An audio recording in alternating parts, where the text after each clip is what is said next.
Les amis, aujourd'hui une vidéo assez simple. Faut-il frapper avec la paume de la main ou avec le poing fermé?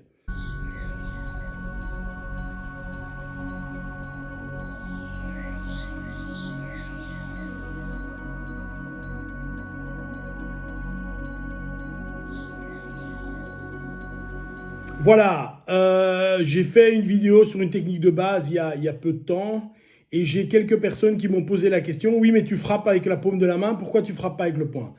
J'ai même un garçon qui m'expliquait que j'aurais mieux fait de donner un crochet, etc. Enfin bon, bref, le gars, et qui me disait que je mettais pas assez mon poids de corps, etc. Enfin, encore un Jean Clavier qui connaît tout. Enfin bref, l'histoire est la suivante. Il y a quelques principes à connaître, dont un qui dit: je frappe avec une partie dure sur une partie molle et avec une partie molle sur quelque chose de dur. Il y a des exceptions, bien sûr. Il y a des exceptions. Et je vais vous les donner maintenant. Si vous frappez dans la face de quelqu'un et que le but est de lui casser la mâchoire, le nez, les dents, etc., mieux vaut frapper avec le poing nu, bien sûr. Si le but que vous recherchez est au contraire de frapper dans le visage de la personne pour obtenir le fait que le cerveau claque sur la boîte crânienne, il est mieux de frapper avec la paume de la main. Maintenant, en disant ça, je subodore que tu as les kento entraînés, que tu as les kento relativement solides et que tu as l'habitude de frapper à poing nu sur quelque chose de relativement consistant. Je prends toujours cette anecdote. Mike Tyson, comme vous le savez, il y a du temps où il était à son prime, il s'est battu avec un dealer à main nue. Il lui a donné un crochet, évidemment, l'autre, il est tombé net, mais il s'est cassé la main.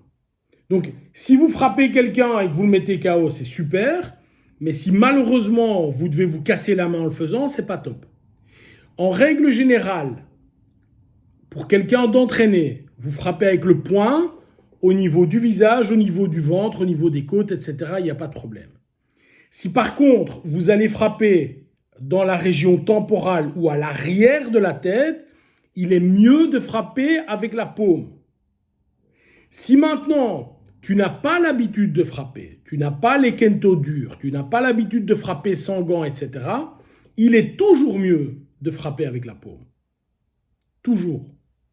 Maintenant, certains vont vous dire: oui, et également, je prends moins de risques en frappant avec la paume de frapper dans les dents et de m'ouvrir l'index et le majeur avec des morceaux de dents. Quand moi je faisais de la compétition en karaté, à l'époque, il n'y avait pas de gants. On a commencé les gants quand j'avais 18-19 ans, je pense. Et donc j'en faisais avant sans gants. Et donc régulièrement, en touchant, j'avais des coupures. Alors, heureusement, on ne touchait pas très fort, mais on a toujours le risque à l'entraînement de casser une dent, donc ce qui est très grave. Mais surtout, il n'y a rien de plus sale que les dents. Donc, si vous ramassez une coupure et que celle-ci n'est pas...